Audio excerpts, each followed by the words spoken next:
sonido de fiesta, no hay más lamento y tristeza. De muerte a vida alumbras mis días, es tiempo de celebrar. Gracias, mi Señor. Como hemos dicho ya en esta mañana, el tema que vamos a estar meditando tiene que ver con la doctrina de el Señor Jesucristo. Y el tema que los pastores, el pastor Fernando me ha pedido que comparta con ustedes tiene que ver con Jesucristo es Dios. Jesucristo es Dios. Indudablemente estas son herramientas, ¿no es cierto? Quiero que entendamos eso, que lo que muchas de estas cosas ustedes ya las han recibido, las saben, las tienen en su mente, en su corazón, pero estamos reforzando desde diferentes ángulos, de diferentes puntos de vista, reforzando la doctrina, porque como decíamos en una charla anterior, el apóstol Pedro nos dice que estemos preparados con mansedumbre y reverencia para presentar defensa en razón de la verdad que hay dentro de nosotros. Amén. Preparándonos. Porque esto que aprendemos aquí no es solamente para que lo guardemos aquí o en los apuntes o en nuestros celulares, sino para que tengamos herramientas para poder hablarle a otros, a nuestra familia, a nuestros vecinos, a nuestros amigos, que tengamos herramientas cómo defender la fe y cómo glorificar a Dios de una manera muy especial. Indudablemente este tema, pues estaba mirando, pastor, y con razón, las evidencias son infinitas. No, es decir, no hay un solo punto aquí que podríamos mirar. Pero a manera de introducción, tengo aquí varias cosas. Primero, la importancia de esta doctrina. La importancia. ¿Quién es Jesús? Y ahora que se acerca la Semana Santa, qué importante que nosotros tengamos claro esto para que tengamos, como dije, herramientas para poder compartir con nuestra familia, con nuestros amigos, con vecinos, con otras personas que seguramente nos van a preguntar o que nosotros vamos a abordar, porque es nuestra labor, es nuestra responsabilidad ser sus testigos. Amén. Entonces, ¿quién es Jesús? Porque decíamos en una charla anterior, decir yo amo a Dios es muy general, muy macro, ¿cierto? Yo amo a Dios. Dios es bueno conmigo. Yo necesito algo y yo corro a Dios y le pido y Él me hace un milagrito, Él me hace el milagrito. Entonces, hay un concepto religioso que nosotros tenemos que romper como iglesia, ¿sí? Y ¿se acuerdan la definición que hemos dado en otras ocasiones acerca de qué es religión? ¿Sí lo recuerdan? Recordémosla un minutico. Religión, en una definición general, religión es el esfuerzo del hombre, del ser humano, para tratar de acercarse a Dios o a sus dioses. ¿Qué es religión? Es el esfuerzo que hace el ser humano en todas las culturas, en todos los pueblos, en todos los tiempos. Toda la religión, recuerden que hay 5 grandes religiones en el mundo, 5 grandes, pero de ahí se desprenden muchísimo más, ¿no es cierto? El judaísmo, el hinduismo, el budismo, el islamismo y el cristianismo. Son esas 5 grandes religiones. Y todas estas religiones tienen el mismo punto de vista: hacer cosas para tratar de agradar a Dios, de acercarse a Dios. Entonces la religión le pide al hombre, al ser humano, hacer cosas para agradar a Dios. Pero generalmente esas cosas que se hacen tienen que ver con buscar un favor terrenal, material, temporal, una sanidad, un trabajo, muchas cosas. En todas las religiones la gente busca a Dios para que Dios haga algo por ellos. Pero generalmente dentro del concepto religioso no hay ese pensamiento de buscar a Dios por su vida espiritual, buscar a Dios por la eternidad, buscar a Dios para amarlo, para conocerlo. Y les comentaba en una charla anterior mi experiencia, cómo llegué al Evangelio cuando alguien o le pregunté a aquel compañero de trabajo, ¿por qué cambiaste de religión? Y recuerdan la respuesta que él me dio, Flaviano, yo no he cambiado de religión, es más, no necesito una religión. Lo que pasa es que todos nosotros decimos que conocemos a Dios, que conocemos a Cristo, pero no sabemos quién es Él, ni sabemos qué ha hecho Él por nosotros, qué sigue haciendo Él por nosotros. Entonces decíamos que religión es el esfuerzo del ser humano para buscar agradar a Dios. ¿Por qué el Evangelio no es una religión? ¿Por qué? Porque si la religión tiene como fundamento el esfuerzo del hombre, el interés del hombre, el Evangelio es opuesto, es todo lo contrario. El Evangelio nos habla de el esfuerzo de Dios, el interés de Dios, el amor de Dios por conquistar el corazón del ser humano a través del Señor Jesucristo. Amén. Amén. Si ven que es todo lo contrario.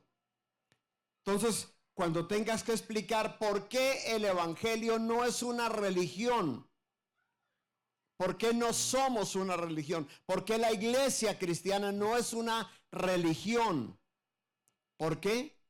Porque el fundamento del Evangelio no es el esfuerzo del hombre, sino el esfuerzo de Dios, la comprensión y apropiación del esfuerzo de Dios, el amor de Dios, la intensidad de Dios. Uso mucho la palabra intensidad porque yo soy beneficiario de la intensidad de Dios. Dios ha sido intenso conmigo.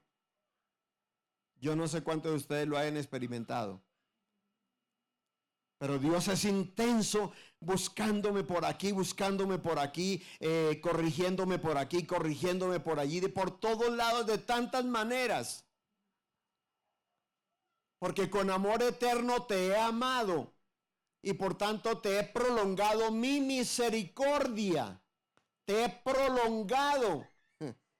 ¿Entendemos esa palabra? Prolongado. Porque Dios es lento para la ira, pero muy grande en misericordia, muy grande en misericordia. Entonces, la importancia de poder conocer a Jesús. ¿Quién es Jesús para ti? Y la otra pregunta que también se hace aquí es, ¿quién es el Espíritu Santo en ti, para ti? No como un concepto religioso, sino personalmente, ¿no es cierto? Y cuando hablamos de Cristo, ¿quién es Jesucristo? Aquí tenemos también que mencionar las muchísimas doctrinas heréticas. En el seminario sí que se ve eso, ¿no es cierto? La cantidad de doctrinas heréticas que se han levantado desde los días del Señor Jesucristo. Las cartas de Juan, primera, segunda, tercera de Juan, están todo el tiempo confrontando, contradiciendo y diciendo, si alguno niega que Jesucristo es Dios, no lo recibáis en casa, ni le digáis bienvenido. Si alguno niega que Jesucristo es 100% hombre, es el espíritu del anticristo el que está allí. Porque el apóstol Juan tenía se habían levantado el famoso gnosticismo y luego el agnosticismo. Y ¿para qué mencionar? Son palabras rarísimas de los fundadores como Arrio y todos aquellos que crearon unas doctrinas terribles, heréticas, para negar la deidad, la divinidad de Jesucristo. Otros para negar la humanidad de Jesucristo, para decir, Él no pudo haber sido hombre. Otros, Él no pudo haber sido Dios. Esa controversia tan impresionante que hay en la historia por tratar de refutar la divinidad de Jesucristo. Y hasta el día de hoy estamos invadidos por todos lados de esta cantidad de doctrinas. Los unitarios del lado del Padre, pero los unitarios a través del lado de solo Jesucristo, o los unitarios a través de solo el Espíritu Santo. Existe. Y todos se fundamentan en la palabra de Dios. Todos tienen textos bíblicos. Por eso, como decíamos en alguna ocasión, cuando una persona viaja a otro pueblo, a otro barrio, a otra ciudad, a otra nación, y es un miembro de la iglesia, le decimos, tan pronto llegue, por favor, búsquese una iglesia de sana doctrina. Pero ¿qué es la sana doctrina? Entonces, generalmente damos a entender que la sana doctrina es como que crean en Dios el Padre, Dios el Hijo y Dios el Espíritu Santo. Pero resulta que, por ejemplo, la ministerial creen en Dios el Padre, Dios el Hijo y Dios el Espíritu Santo. Los mormones creen en Dios el Padre, Dios el Hijo y Dios el Espíritu Santo. La iglesia romana creen en Dios el Padre, Dios el Hijo, Dios el Espíritu Santo. Y hay muchas otras que tienen un concepto trinitario. Entonces, ¿qué es la sana doctrina? Jesucristo dice en Juan 7:17, para los que quieran mirar allí, el que quiera hacer la voluntad de Dios conocerá si la doctrina es mía, si la doctrina es de quien me envió. ¿Ya lo tienen ahí? ¿Sí? ¿Qué dice?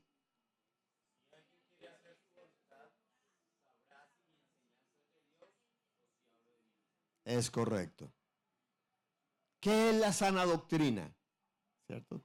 Es un conocimiento pleno. Yo no sé aquí, bueno, a nivel de seminario, no sé, a nivel de iglesia, generalmente a nivel de iglesia es difícil enseñar, por ejemplo, religiones, sectas, denominaciones, misiones, iglesias independientes, iglesias o grupos para eclesiásticos.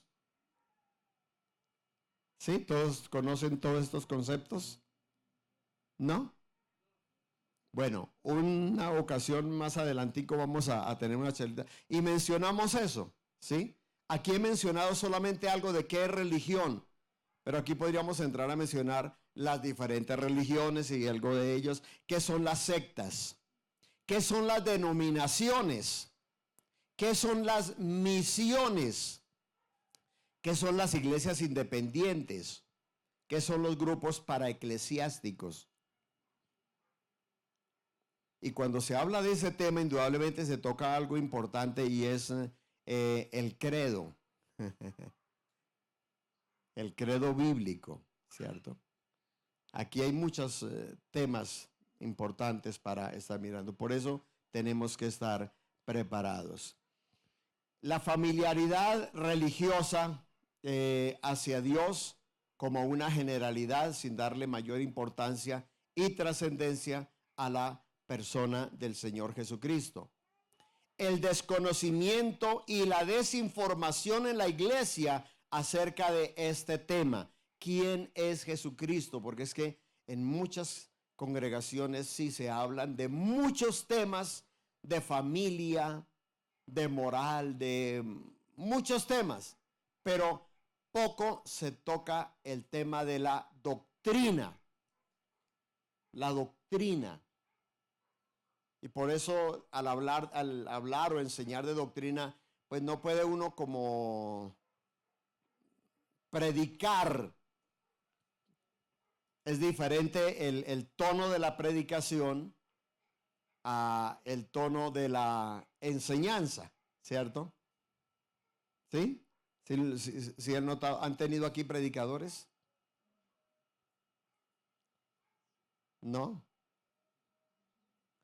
Cuando hablo de predicadores, me refiero a cuando es más un tema expositivo y entonces hay emoción y se grita y se trata de emocionar a la gente, ¿sí? Que es una predicación expositiva, textual. Pero cuando es enseñanza es más temática. Estamos aquí alrededor de un tema y entonces lo abordamos desde un punto de vista diferente. El tema es más calmado, es más pausado y más como de estar recordando, ¿no es cierto? El pastor es más maestro que predicador o a veces se le sale el predicador. ¿Cómo? Por ahí escuché algo. ¿Se le sale el predicador seguido? ¿Sí? ¿Sí? No es así muy efusivo de gritar y de despertar las emociones y hacer llorar a la gente y buscar el aplauso y cuántos dicen gloria a Dios y amén y díganme un amén y levánteme las manos si están vivos aquí. Sí. Ese, si se dan cuenta, ese es un corte más de predicación. Aquí nosotros nunca pedimos un aplauso, que eso no se trata de eso, se trata de que todo lo contrario, que haya silencio, que haya quietud, que haya respeto, que haya reverencia y haya atención a lo que se está enseñando. ¿Amén? Muy bien. La importancia de la bibliología. Generalmente, dentro de la iglesia, antes de enseñar estos temas o a nivel de seminario, siempre se toca primero bibliología. ¿Cierto? ¿Por qué? Porque la fe viene por el oír y el oír viene por la palabra de Dios. Entonces, si no tenemos una convicción, un conocimiento y una convicción acerca de que este libro es la palabra de Dios revelada, pues vamos a tener problema con todos los demás temas. Porque es que todos los demás temas tienen como fundamento la palabra de Dios. Solo sabemos citar, yo por lo menos no sé sino citar textos bíblicos. Entonces, si no hay ese fundamento, esa fe hacia entender, creer que la Biblia es la palabra de Dios, por eso siempre citamos las palabras de Jesucristo. Jesucristo dijo, Juan 5:39, escudriñad las escrituras, porque a vosotros os parece que en ellas tenéis la vida eterna, y ellas son las que dan testimonio de mí. ¿Quién? Las escrituras. El testimonio del Padre, sí, está en las escrituras. El testimonio de Jesucristo mismo está en las escrituras. El testimonio del Espíritu Santo está en las escrituras. Entonces, si nos cuesta trabajo aceptar y creer que la Biblia es la palabra de Dios, pues vamos a tener problema con todo lo demás. Necesitamos tener esa convicción, amar la palabra de Dios, honrar la palabra de Dios y vivir la palabra de Dios. La necesidad de la importancia de la fe. Jesucristo dijo, tened fe en Dios. Porque, otra vez, la fe viene por el oír y el oír viene por la palabra de Dios. Pero ya explicamos eso en la charla anterior, que a veces nosotros quisiéramos que el texto dijera, la fe viene por el oír la palabra de Dios. Pero es que no dice así. Y explicábamos aquí en la vez anterior que Jesucristo mismo dice, muchos vienen y oyen, pero no entienden. Y los discípulos le preguntaron, maestro, ¿por qué a ellos les hablas por parábolas y a nosotros no? Y se acuerdan que Jesucristo mismo les dice, porque ustedes tienen una disposición diferente al acercarse a la palabra de Dios. Muchos vienen con motivaciones equivocadas, que es el texto que mencionamos la vez anterior, que también lo tengo aquí, que hablamos de Isaías, el capítulo 6, donde habla el Padre, ¿sí? Vi yo al Señor sentado en su trono, sus faldas llenaban el templo, ¿se acuerdan? Isaías capítulo 6. Y luego, en el Evangelio de Mateo, dice, esto dijo, hablando del Señor Jesucristo, cuando vio su gloria. Isaías vio la gloria de Jesucristo allá en Isaías el capítulo 6. Pero en Hechos, el capítulo 28, versículos 25 al 27, dice, esto dijo el Espíritu Santo, hablando del Señor Jesucristo. Amén. Para ver la Trinidad allí en Isaías, el capítulo 6, está el Padre, está el Hijo y está el Espíritu Santo. Entonces, la importancia de acercarnos con un corazón dispuesto hacia la palabra de Dios. Si venimos con apatía, con indiferencia, con indisposición o con predisposición, difícilmente Dios va a poder hablar a nuestra vida. Amén. Tiene que haber en cada uno de nosotros. Por eso este tiempo de alabanza, de adoración, es tan importante porque está preparando nuestras vidas. Venimos cansados, cargados, preocupados. Pero a través de la alabanza y la adoración, el Espíritu Santo está trayendo paz, tranquilidad a nuestra vida y preparando nuestra mente para que podamos luego recibir la palabra con fe, con tranquilidad, con paz y permitir que ella haga su fruto en nosotros. Entonces, todas las doctrinas de la fe cristiana están fundamentadas en la palabra de Dios. Amén. Y entonces se necesita la acción de la fe para comprender, aceptar y vivir de acuerdo a la completa voluntad de Dios, como lo vimos ya en Juan 7, 17. Si alguien quiere obedecer a Dios, podrá saber si yo enseño lo que Dios ordena o si hablo por mi propia cuenta. Aquí al entrar ya más en detalle en el tema, voy a centrarme solamente en un puntico, algo dentro del gran tema que mencionamos de las evidencias. Solo quiero mencionar aquí las evidencias de sus nombres, porque estamos haciéndonos la pregunta, ¿es Jesucristo Dios? Aunque yo lo hago a manera de aseveración, de seguridad. Jesucristo es Dios. Amén. A mí no me queda ninguna duda. Jesucristo es Dios. Pero muchas personas lo hacen a manera de interrogante. ¿Es Jesucristo Dios? Y al hablar aquí de la evidencia de sus nombres divinos, lo primero para mencionar es el significado y la importancia de los nombres en la Biblia.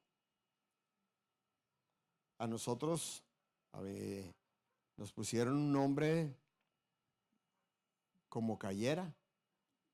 Nuestros padres, muchos de ellos, abrían el almanaque Bristol y el santo de ese día, ese era. A mí me tocó San Flaviano, virgen y mártir. Sí.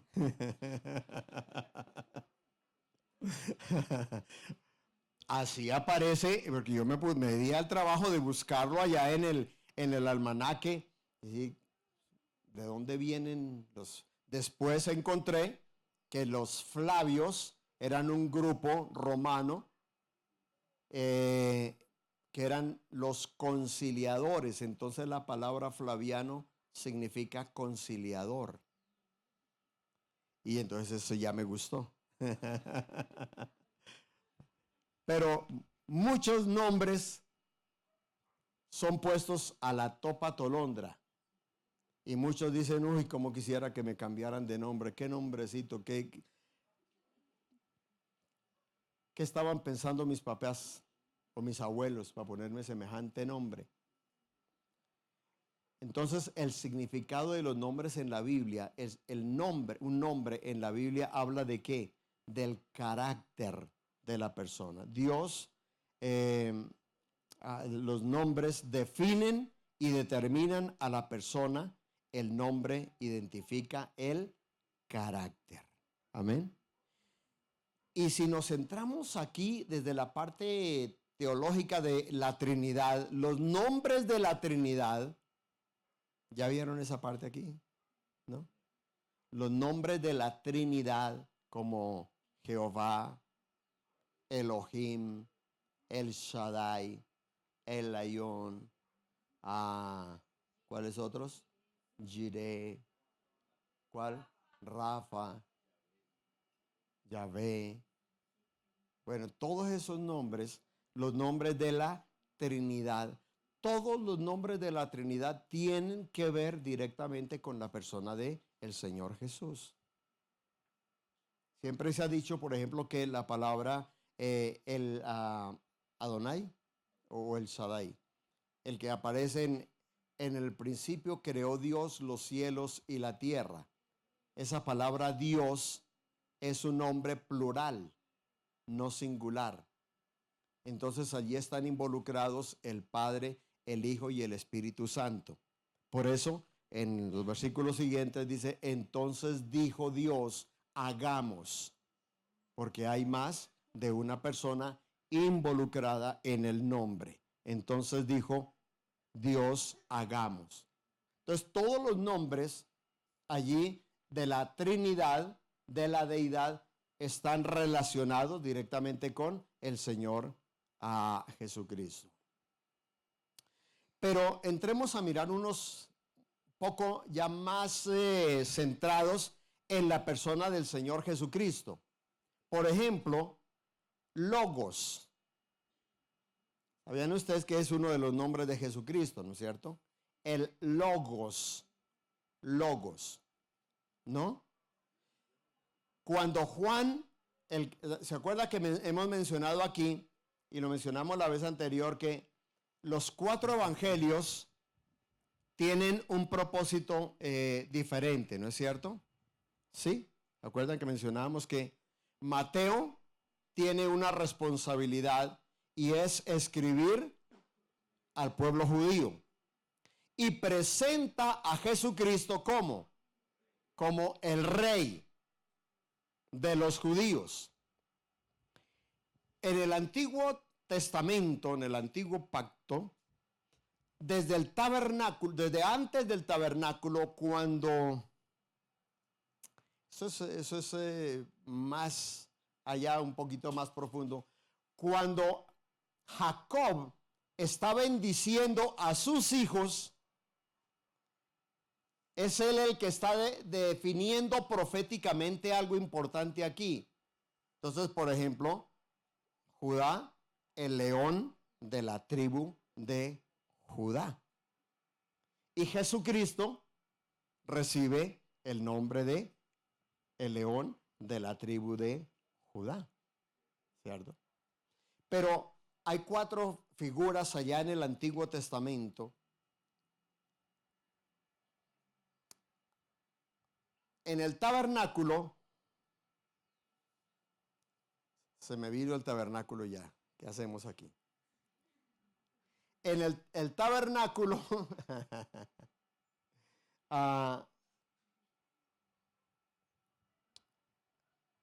está en el centro de las 12 tribus. Entonces, al norte, ¿aquí dónde es el norte? Bueno. Al norte hay 3 tribus. Al sur hay 3 tribus. Al oriente, ¿aquí dónde está el oriente? Al oriente hay 3 tribus y al occidente hay 3 tribus. Al frente de las 3 tribus hay una tribu en cada uno de los lados. Cada tribu tiene un estandarte. Y cada estandarte tiene una figura. Uno de los estandartes es un león. Otro de los estandartes es un buey. Otro de los estandartes es un ángel. Y otro de los estandartes es un águila. Los 4 están hablando proféticamente del ministerio de Jesucristo. Ahí están los 4 evangelios. Volvemos a ver esas 4 figuras ya más claritas en Ezequiel el capítulo 1 y en el capítulo 16. Ahí están las 4 figuras. La figura de un león, la figura de un buey, la figura de un ángel y la figura de un águila. Entonces, Mateo está presentando a Jesucristo como el león. Marcos escribe su evangelio a los romanos. Es el más breve. No tiene genealogías y no tiene mucha doctrina, no tiene muchos discursos, sino trabajo. Desde el capítulo 1 de Romanos, Jesucristo está ejerciendo su ministerio. A diferencia de los otros evangelios, que él comienza su ministerio después, pero en Marcos desde el capítulo 1, porque Marcos está presentando a Jesucristo como el siervo perfecto en la figura de un buey. Lucas escribe para los griegos y les presenta a Jesucristo como el hombre perfecto. Acuerda que los griegos son especialistas en esas imágenes y en la perfección del hombre y de la mujer. Entonces, Lucas les está presentando al hombre perfecto en la figura de un ángel. Y Juan es el evangelio universal. Su evangelio es universal. Por eso es el que más recomienda a uno para que la gente comience a leer al iniciar su vida cristiana, porque es muy sencillo su vocabulario, todas sus enseñanzas. Desde el capítulo 3 él está hablando del nuevo nacimiento y desde el capítulo 1 es él el que está presentando a Jesucristo como el Hijo de Dios. Por eso en el principio era el Logos y el Logos estaba con Dios y el Logos era Dios. Ahí encajamos. Toda esta vuelta que les di, pero aprendieron algo sobre las diferentes figuras, ¿no es cierto? Que aparecen también en Apocalipsis el capítulo 4. ya presentando directamente a Jesucristo. Jesucristo como rey, Jesucristo como siervo, Jesucristo como hombre y Jesucristo como Dios. Otra vez, Jesucristo como rey en Mateo, Jesucristo como siervo en Marcos, Jesucristo como hombre en Lucas y Jesucristo como Dios en Juan. Entonces Juan desde el versículo 1 arranca diciendo, en el principio era el Logos. Nosotros lo tenemos en la traducción nuestra como el verbo, pero el verbo es el Logos de Dios. Amén. Entonces, en el principio era el Logos, y el Logos estaba con Dios, y el Logos era Dios. Algunas versiones ya lo presentan directamente así, como el Logos. El Logos de Dios.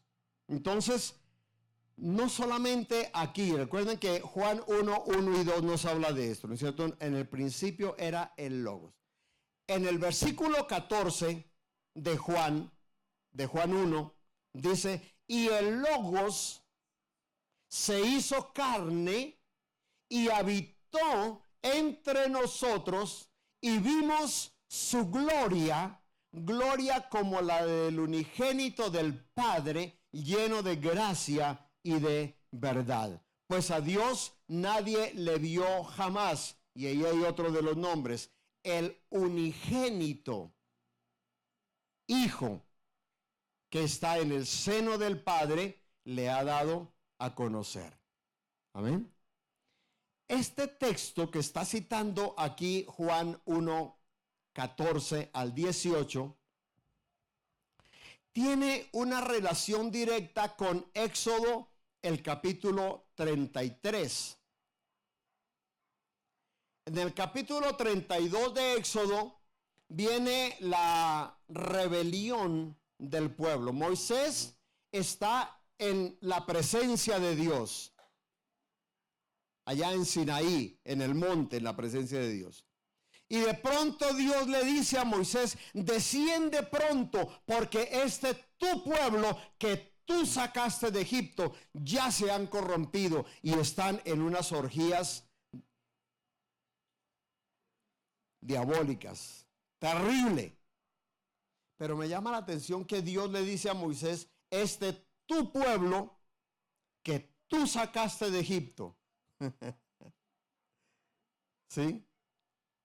Entonces, enseguida intercede Moisés. Este es un texto que me encanta para enseñar sobre intercesión, al grupo de intercesión. ¿Qué es la verdadera intercesión? Si un intercesor no conoce a Dios y no conoce la palabra de Dios, ¿qué tipo de intercesor puede ser? ¿Sí? Entonces, allí viene Moisés y se presenta delante de Dios y le dice, bueno, Señor, un momentico. Moisés era atrevido porque conocía a Dios. Y le dice, un momentico, yo no saqué a este pueblo, tú lo sacaste. Y no son mi pueblo, son tu pueblo. Y arrepiéntete de lo que acabas de decir. Porque Dios le dijo, hazte a un lado, déjame que se encienda mi ira y en un instante yo acabo con este pueblo. Y tú no te preocupes que yo de ti haré una nación nueva, grande. Pero hazte a un lado y déjame que se encienda mi ira sobre este pueblo. Dios, hablando con Moisés, déjame que se encienda mi ira. Y Moisés le dice, no son mi pueblo, son tu pueblo. Yo no los saqué de Egipto. ¿Qué van a decir? Tú los sacaste de Egipto. ¿Qué van a decir los demás? Que no fuiste capaz de introducirles a la tierra que les prometiste. Qué intercesor, ¿no es cierto? Qué calidad de intercesor. Tiene que conocer el carácter de Dios, los atributos de Dios. Porque si no se conocen los atributos de Dios, el carácter de Dios, ¿cómo se puede hablar con Dios? Y entonces, luego Dios le dice, bueno, ya, está bien, estabilicémonos un momentico. Y entonces ya estabilizados los ánimos, Moisés, allá estoy en capítulo 33, desde el versículo 10 en adelante, versículo 12 de Éxodo 33, Moisés viene y le dice, mira, Señor, tú dices que me amas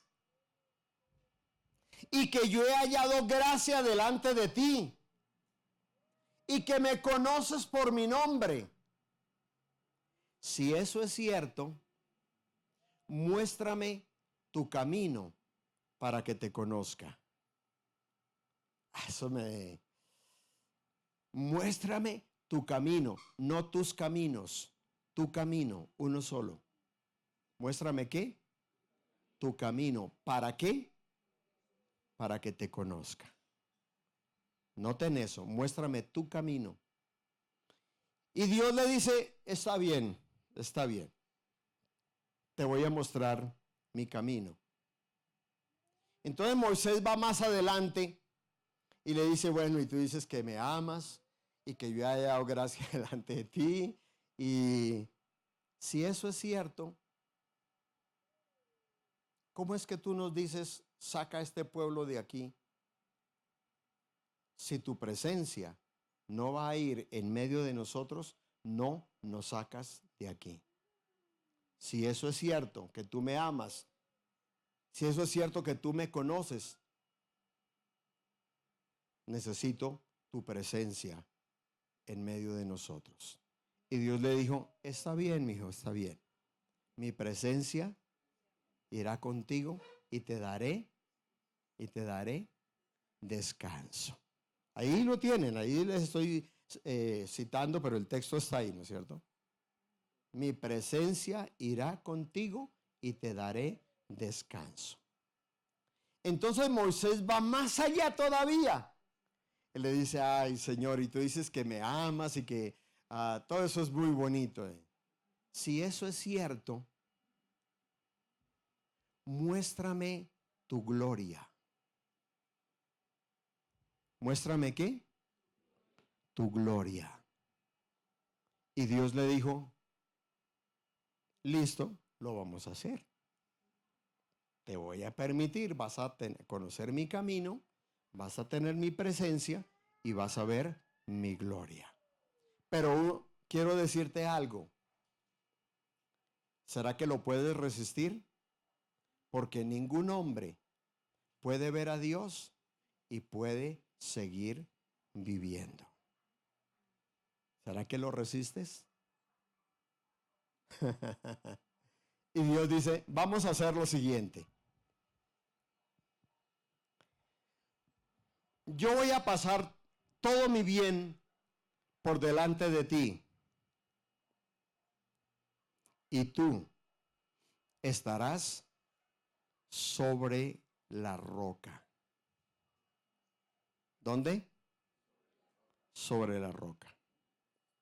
Y cuando pase todo mi bien por delante de ti, yo pronunciaré el nombre de Dios. Y te tomaré y te pondré en una hendidura de la roca. He aquí un lugarcito muy cerca a mí. A veces pasamos por alto eso, pero es lo que está Juan 1, 14 al 18 citando. Ya lo encontraron y lo están leyendo, ¿no es cierto? ¿Tú estarás dónde? Sobre la roca. Y yo pasaré proclamando el nombre de Jehová y te tomaré y te pondré, ¿dónde? En una hendidura de la roca.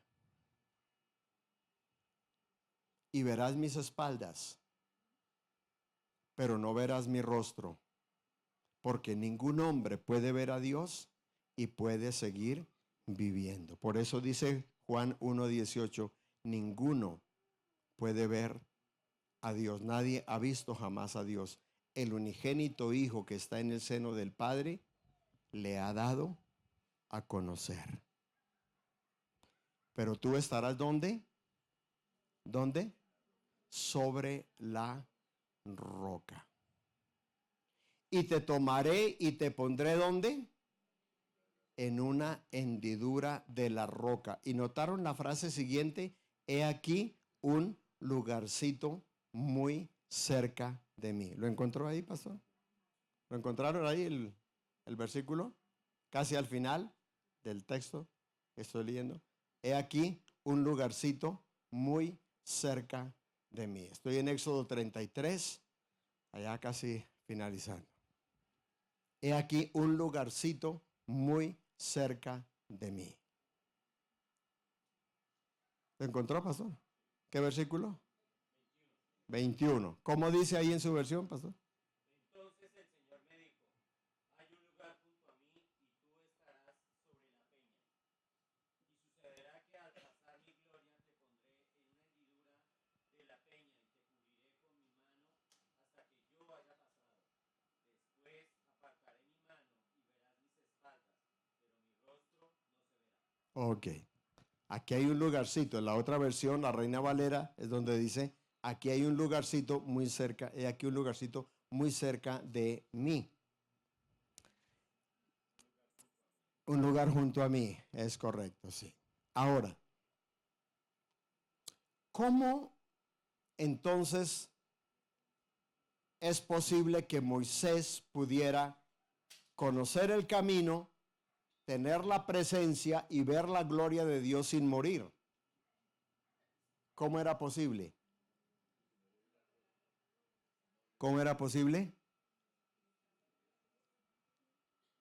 Porque estaba sobre la roca. Y noten ustedes en Hechos 10, versículos 1 y 2, sobre todo el versículo 2, Hechos 10, 2, donde habla de ese tema, lo toqué qué día que hablamos en el seminario sobre el bautismo. Porque dice allá en Hechos 10, versículo 2, y todo el pueblo en Moisés fueron bautizados en la nube y en la roca. Y todos bebieron de la roca que los seguía. La roca que caminaba con ellos, dice, era Cristo. Ahí está el secreto. Amén. La roca que caminaba con ellos, ¿quién era? ¿Quién era? ¿Con quién estaba entonces allí relacionándose Moisés? Con Cristo mismo. ¿Dónde estaba Moisés? Sobre la roca, o sea, en Cristo.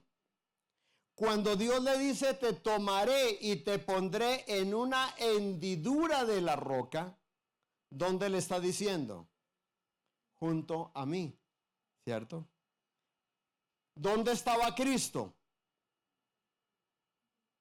En el corazón del Padre, en el corazón de Dios.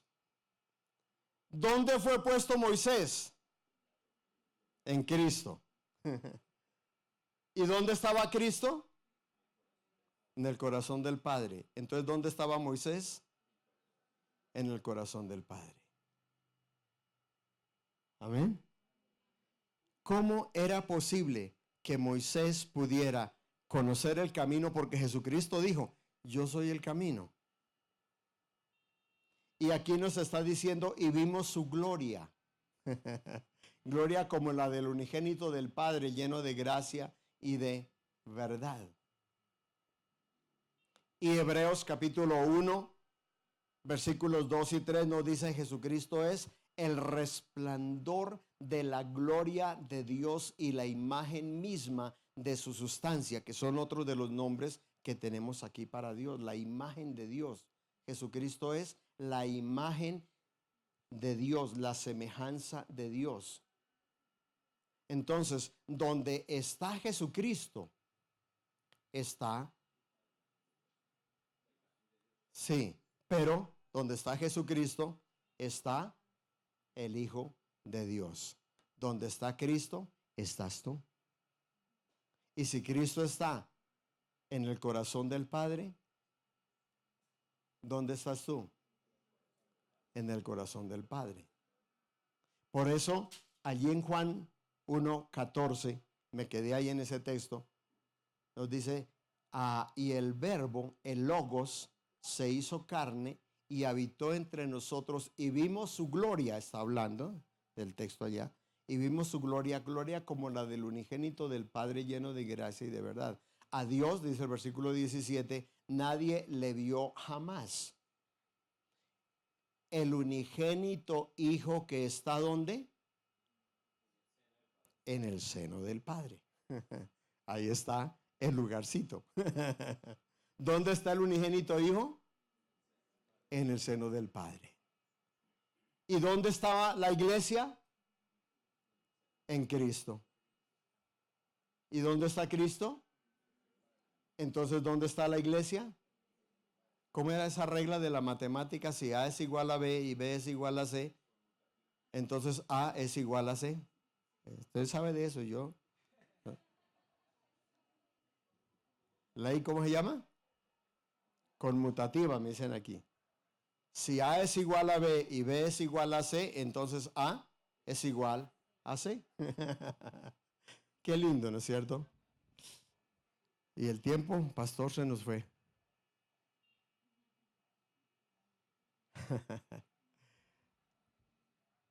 Y apenas vimos el primero, algo del primero de los nombres, el Logos de Dios. Jesús es el Logos de Dios. Amén. Y aquí, imagínense, aquí podríamos hablar, por eso esto es a nivel de seminario y un seminario se da normalmente en 6 meses. Aquí tengo otros nombres: unigénito Hijo, imagen, imagen exacta, primogénito. Nombres que indican relación eterna, nombres que indican fundamentalidad o deidad, como Dios. Ese es el tema aquí importante mirar cuántas veces en la Biblia, en el Antiguo y Nuevo Testamento, Jesucristo es directamente llamado Dios.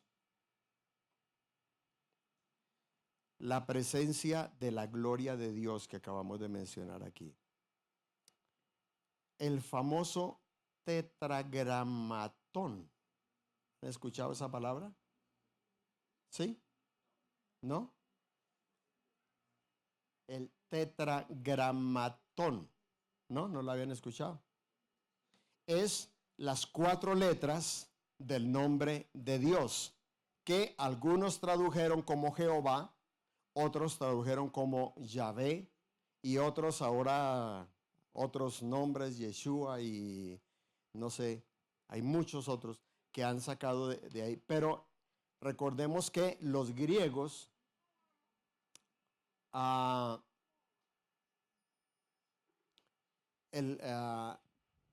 no usan, el pueblo hebreo, perdón, les tenían rotundamente prohibido usar el nombre de Dios. Entonces, por eso solamente está esto que se llama el tetragramatón, que son las 4 letras, y esas 4 letras son YHWH. Ese es el tetragramatón. YHWH, que como dije, muchos lo han traducido como Jehová, Yahvé, Yeshua y muchos otros. Sin embargo, recordemos aquí que la Septuaginta, la versión de los 70, que fue la versión que usaban en los días del Señor Jesucristo, se usaba la versión de los 70, la Septuaginta. Esta versión no usó la palabra Jehová, ni Yahvé, ni ninguno de ellos. Ellos reemplazaron esta palabra por la palabra Kyrios. Y la palabra Kyrios significa Señor. La palabra Kyrios significa Señor. Noten ustedes que ni el Señor Jesucristo, ni sus apóstoles, ni ninguno de los discípulos en el Nuevo Testamento, ninguno usa el tetragramatón, pero siempre usan el Kyrios. Entonces, el que en el Antiguo Testamento llevaba el tetragramatón era Jesús. Por eso en el Nuevo Testamento a Jesús siempre se le llama Señor. Señor, el Señor. El tema es extenso, pastor.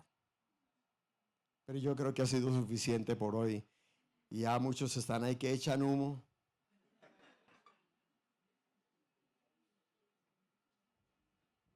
Démosle gracias a Dios en esta hora. Padre, qué bueno es estar aquí en tu presencia. Qué lindo poder saber que tu Espíritu Santo está aquí abrazándonos, bendiciéndonos en esta hora. Qué bueno sentir tu presencia, Señor. Esto es lo más importante. Espíritu Santo, gracias. Espíritu Santo, te amamos, te honramos y recibimos en esta mañana toda esta preciosa enseñanza acerca de la gloria de Jesucristo, el camino, la presencia de Jesucristo. Muchas gracias, precioso Señor. Muchas gracias, amado Señor, por este tiempo que hoy tú nos has regalado. Bendigo la vida de los pastores, la vida de la iglesia, esta tensión que tienen, esta anhelo, esta sed por ti, por tu palabra, por tu presencia, por aprender y por vivir delante de ti, precioso Señor.